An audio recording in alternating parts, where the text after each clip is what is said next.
So first of all, thank you all for being here, whether you're watching live or you're watching the repeat. We're so glad you're here. If we haven't met before, my name is Michael. I'm the experiential director with Better Spaces. We partner with buildings and companies to create programs that help you connect, create, and perform at your highest potential. Today in the Build a Resilient Body series, we have knees. Is that correct, Paul? Today's knees? No. Or is it hips? It's hips. Yeah. Oh, it is hips. All right. I thought it was hips, and then Christina said it might be knees. All right, it is hips. Here we go. And if you haven't met Dr. Paul yet, Dr. Paul Kachowa received his doctorate of physical therapy from Mercy College. He has a BS in exercise physiology from Rutgers as well. His treatment philosophy is move better, feel better, and play better. And as you just learned, he is part of PAR 5 Physical Therapy there in New Jersey. All right, Paul, without further ado, take it away. All right. Thanks, Michael. Well, we're back. We're back again with another resilient body segment here. Today, we're going to go over the hips. So let me get started. Let me throw up my slides here without further ado. Transition into that. All right. So here we are. Resilient Body Series, the hips. So if you've been to my other body parts before, I think we did ankle, foot. I always start off with, let's see if I could fast forward this thing. I don't know. Whoop, there you go. I always start with this disclaimer. Basically, this is not physical therapy. This is general information for the general public. If you are dealing with a specific issue or pain or ache, please consult a medical professional. My advice is you should go see a PT. Seek physical therapy first. I recently had a couple people come in and just trying to decide whether or not they should go to PT. If you have a doubt, go, because one, you don't need to have a prescription to go see a physical therapist. So the typical pathway that people choose is to, oh, my shoulder hurts, let me go to get an MRI or a physician to have it assessed. It's like, well, you don't have to go to get an MRI. You don't have to go to a physician. Just go ahead and go to a PT. We can diagnose, we're all doctors, and we could diagnose and get you to the root problem and show you a couple of things to fix it, even before waiting to go see a physician or get into this noisy MRI tube. All right, so moving on. If I can do this, well, I guess I have to do it this way. Over here. All right, so again, this might sound familiar to you if you've been to one of my other classes, that the body functions on this alternating pattern of stability and mobility. If that pattern is disrupted, then we run into problems. If we're looking at the hip, particularly today, hip is classified as one of the mobile segments. Let's start the video. There it is. So if we go alternating pattern of stability and mobility from the foot, ankle, all the way up to the hand and wrist, this is what we get. The hip is mobile. And a lot of times what I'll run into is that my clients, my patients, their hip becomes immobile. It becomes stiff. So then the body starts to look for other avenues of gaining that lost mobility. And that typically results in an unstable knee or a unstable back. So the roles get reversed. This pattern gets reversed if one of the parts doesn't function the way it should. So the hip is supposed to be mobile. We're going to talk a lot about improving hip mobility and strength today, but just be aware that if you are having some knee issues or back issues, it might be because of another joint. One of the sayings I love using is, let me think so I can get it right, because I always get this wrong sometimes, is victims scream, but criminals stay silent, right? So victims scream and criminals stay silent. So that means that the area of pain, that's the victim. It's screaming out, something's going on. But what's causing that, the criminal is usually like, I didn't do it, right? So then we're always looking at, even though you have pain in a certain area, we have to diagnose and assess the complete body. Look at the full picture to figure out the root cause. All right, so when we get into the stretches and mobility, make sure that we don't go hard, we don't push through pain. If it hurts, don't do it, and want to be gentle.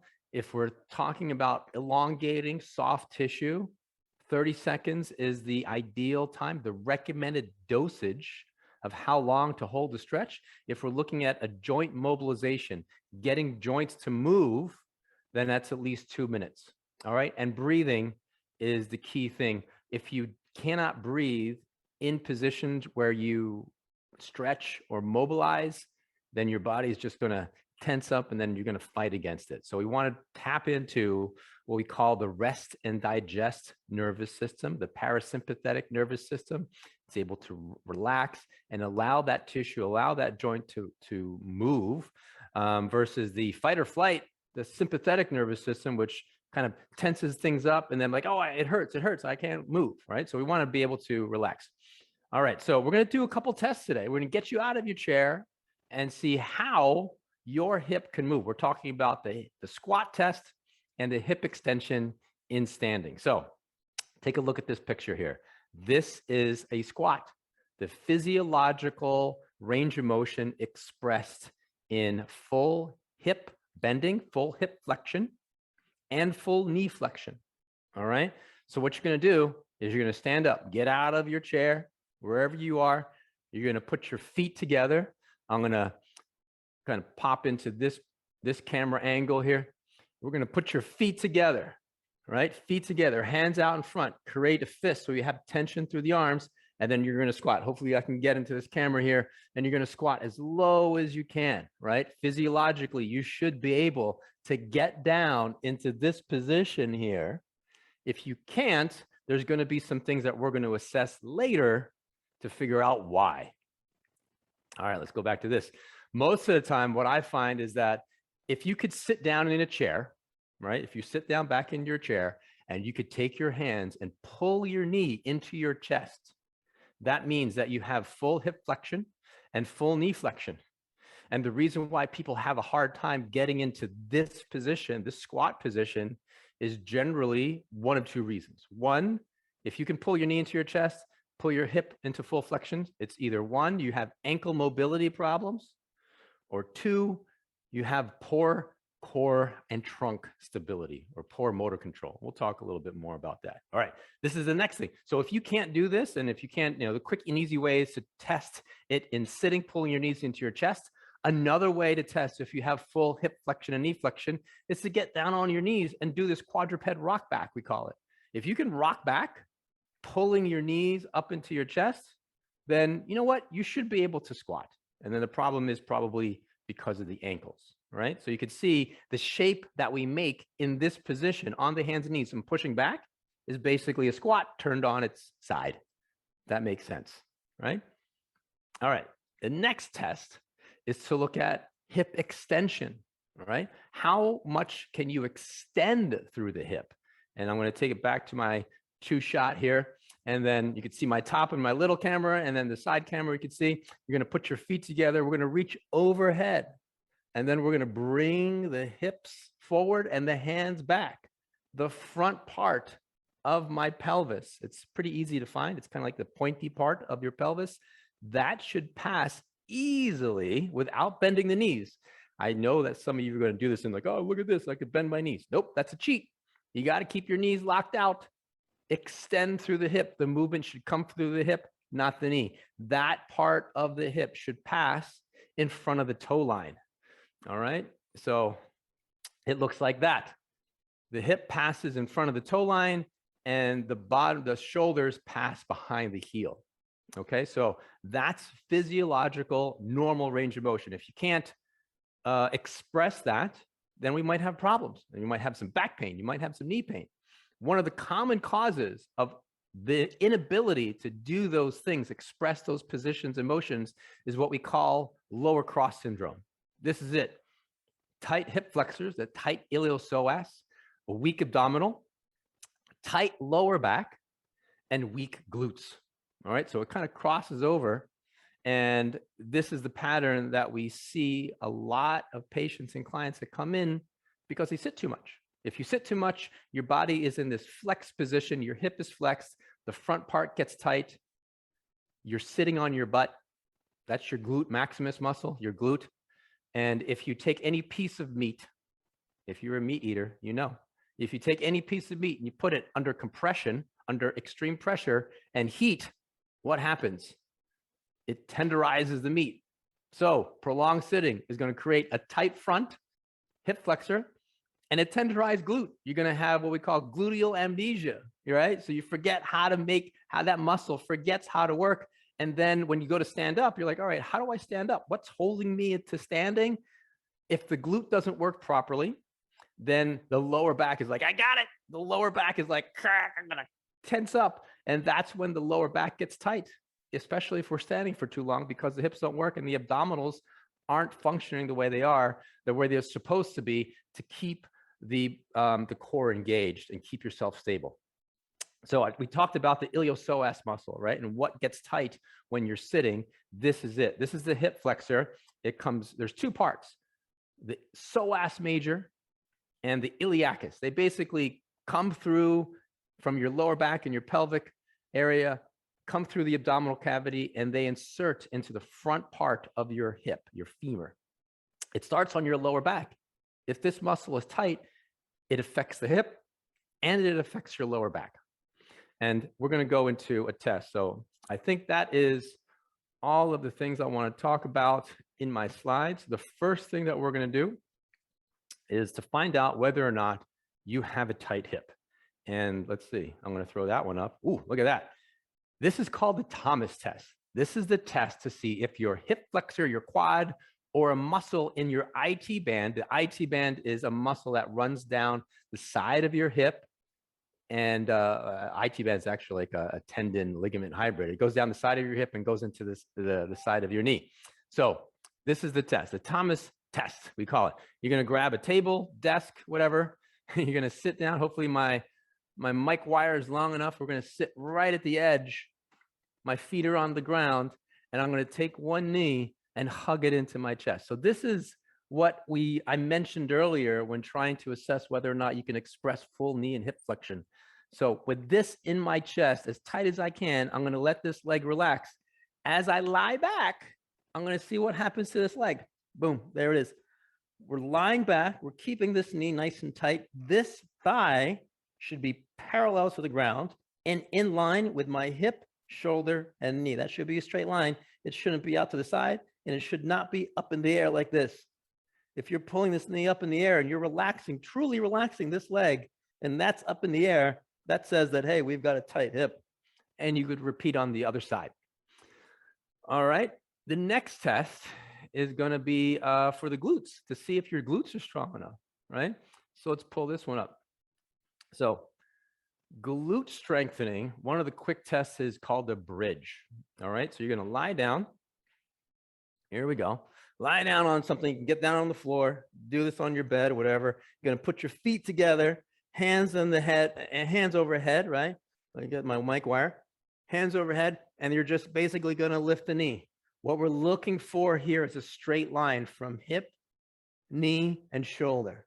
If we're holding this, hold this for about 30 seconds if you can, and then say, hey, where do you feel it? Do you feel it in your lower back? Do you feel it in your quads? Or do you feel it in the right spot, which is the butt muscle, the gluteus muscle? So those are things that I would totally run into that people would just be like, oh, I feel it in my quads. So how do we fix all this? Let's stay right here.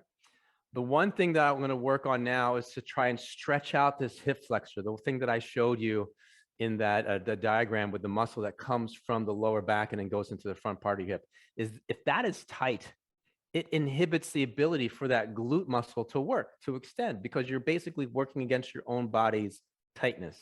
It's sort of like trying to drive a car with the parking brake on. It doesn't work.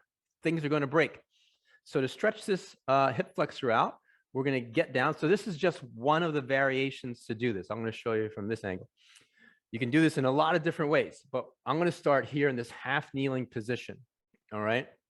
And a lot of times people have seen this stretch before. They get in this half kneeling position and they just kind of do this like, oh, where is the stretch? I feel it. Oh my God, I feel it. Where is it? Right. But because that muscle is attached to your lower back, we have to perform the stretch in a very specific manner, because if we just go and try and pull and not stabilize the ends of the muscle, then we're just going to search for the stretch, right? So the first thing is we're going to get into this position. You could pad up your knee if you want to, put something under there. You're going to squeeze your butt muscle. Squeeze your butt muscle as hard as you can, right? So you should feel when you do that, that the pelvis rotates. So I'll show you. If the pelvis is here, it's like a basin. If I squeeze my butt muscle, it kind of tilts it underneath, right? So you're going to tuck your pelvis underneath, squeezing the butt muscle. Second, part two, is you're going to squeeze this abdominal area. We're going to keep the ribs down. We don't want the back to extend, your ribs coming up. So we've got two muscle parts on, the glute and the abdominals, getting that tight. You might feel a stretch already, and that's fine. That's where you're going to stop. If you need more of a stretch, the next progression is going to be keeping those things on to bring your pelvis forward. All right. So I'm not going to let my glute turn off. I'm not going to let my ribs come up.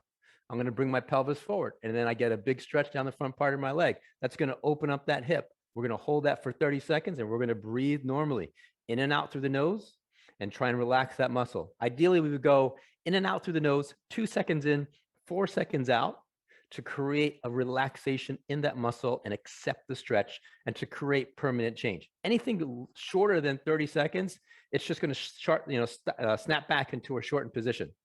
If we still need more stretch, we've got the glute on, we've got the abdominals on, I've got my pelvis going forward. The next step is to take the same side hand. I got my left knee down. I'm going to put my left hand on my back and then drive that elbow to the ceiling as I keep my abdominals on. If I bring that elbow up, and then my ribs come up, we've lost the stretch.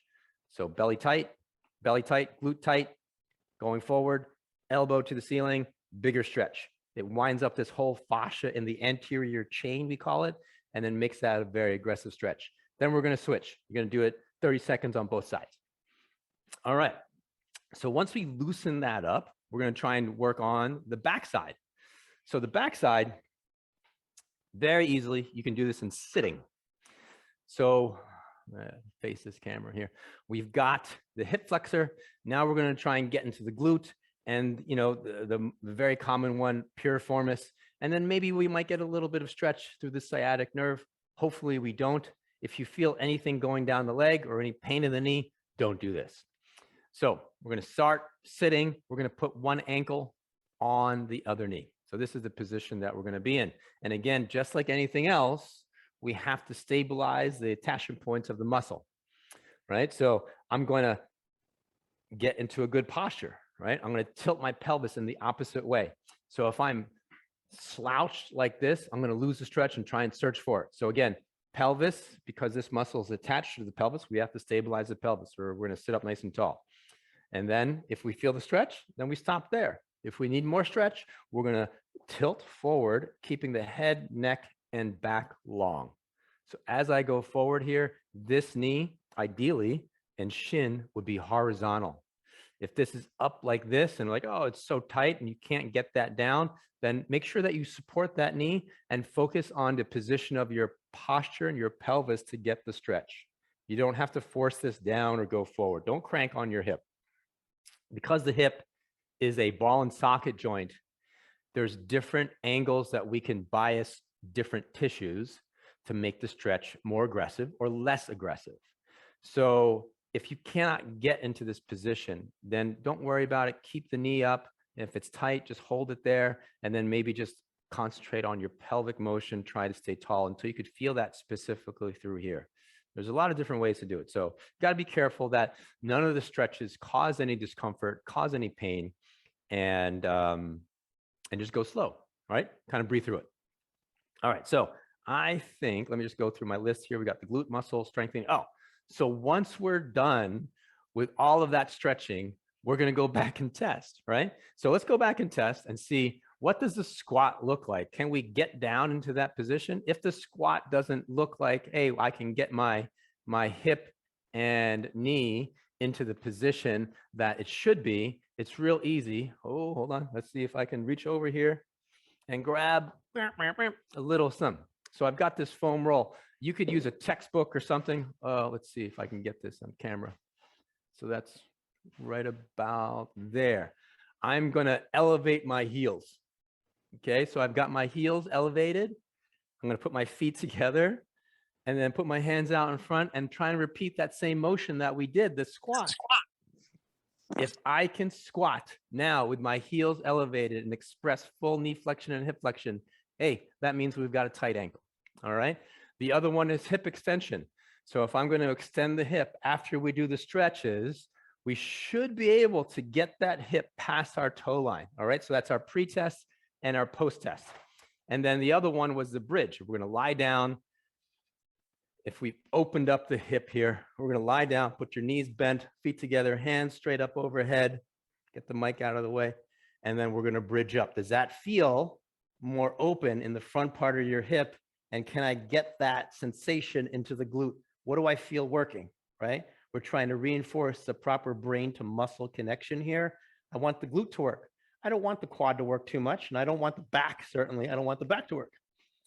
All right. So those are things that you can do at home, at the office, to kind of check whether or not you have a fully functional mobile hip.